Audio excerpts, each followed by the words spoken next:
What's that? Weird. Yeah, so, and we're going to go over some of what it's actually telling you. And, you know, the great thing about this is that there's so many kind of areas where you can get feedback from. Like we can put the video up on the screen really quickly. You got 2 mirrors on the bottom, and then it's a lot easier to feel the drag that's in the water that you're creating. So you're able to get a lot more done in these than you would in the pool in terms of working on technique. All right, so what we're going to do is it's going to probably take about 2 minutes to get all the filming done. So just swim for 2 minutes. Anytime you're ready.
I couldn't have swam with any sort of technique if I wanted to. I felt like I was drowning. Yeah, well, that'll be the first thing we go into. Yeah.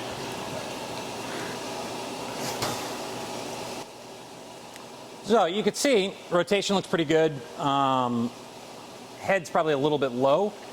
It looks like your chin's kind of down into your chest. Shoulders are a little bit higher than your hips. Hips are a little bit higher than your feet. Now, some of that is the endless pool, okay? So if we're in here swimming like this, here's the current holding us in place, okay? Some of it's going over our back and pushing down on the back end, okay? So it's telling us one of 2 things, or maybe 2 things together. Either this isn't engaged enough to hold you up against that current, okay? Or the legs aren't connected enough to that core engagement to keep you up, okay? Or your ankles could be, so it could be kind of flexibility in the ankles issue, but we'll see when we go underwater. All right, here we are underwater.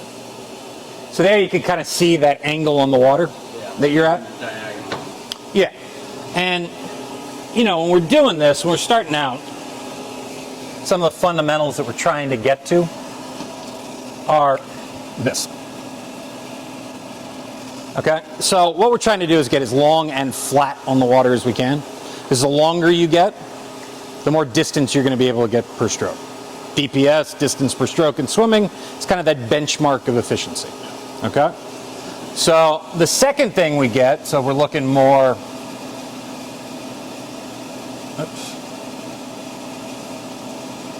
we're looking more head on. It's just like the bike. We're trying to get down to that minimum amount of frontal drag that we can get to, but still be able to generate power. So in swimming, what that looks like is the drag is basically, the frontal drag is going to be arms, upper portion of our shoulders, you know, chest, and our head. If you're long, then everything else is going to be tucked up behind that. Okay? We're going to hold these out in front. I want you to press them down a little bit, and then in terms of where you're going to be looking, the angled mirror and the flat mirror, there's a little black strip in between where they meet. Just try to think about going there.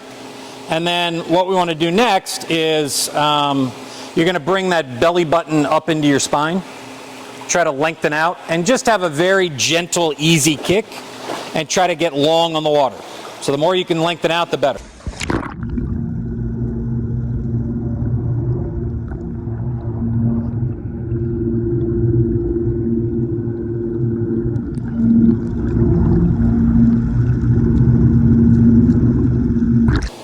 Okay, so you can see when you start getting tired, that back end, or you don't really feel stable, that back end starts going down.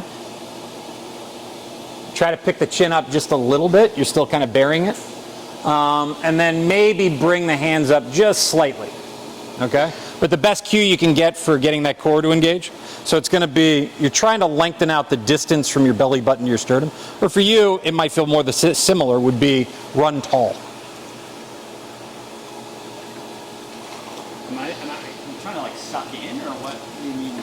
Yeah, so it would be, you want it to be like, if you're just standing there with really good posture. Okay? Your chest is kind of like proud chest, Superman chest.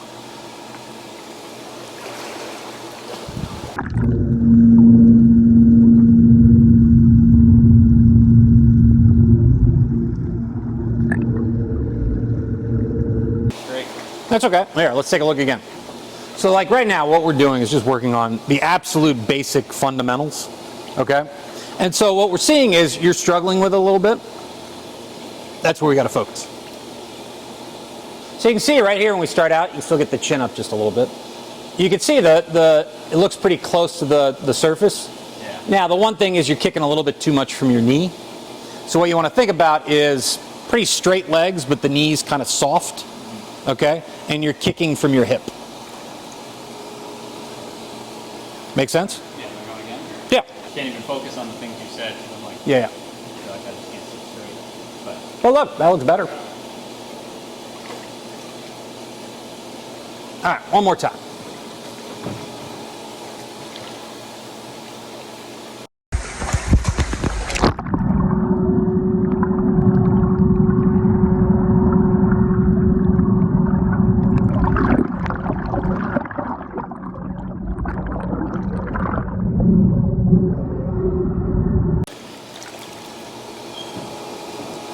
Okay, so what we're going to do, you're going to hold it from the top.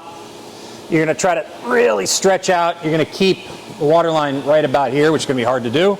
And then just remember, all right, lengthen out, fast feet.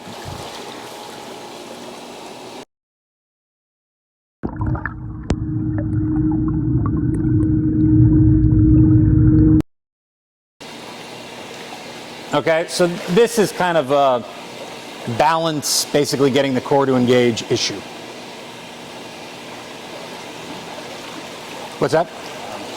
falling all over the place here. Yeah, okay. Yeah. All right, so let's try it one more time, same thing. All right, so what I want you to think about is, so remember, whatever helps you to kind of visualize this, lengthen out from the, so just try to stand up where you lengthen out the distance between the belly button and the sternum. So it's like that. Or it's someone pulling you from the top of your head, trying to stretch you out. Or bring your belly button up into your spine.